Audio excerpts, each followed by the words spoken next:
Você sabia que existem florestas no mundo que parecem cantar? Por exemplo, na Floresta Negra, na Alemanha, os ventos que passam por árvores densas criam sons suaves que lembram melodias. Muitos visitantes relatam sentir como se a própria floresta estivesse falando.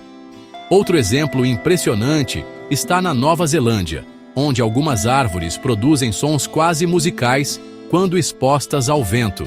Isso acontece devido à forma única de suas folhas, que vibram como instrumentos naturais. Você já ouviu falar desse fenômeno? Comente. Gostou? Curta, compartilhe e se inscreva em Curiosidades em Português.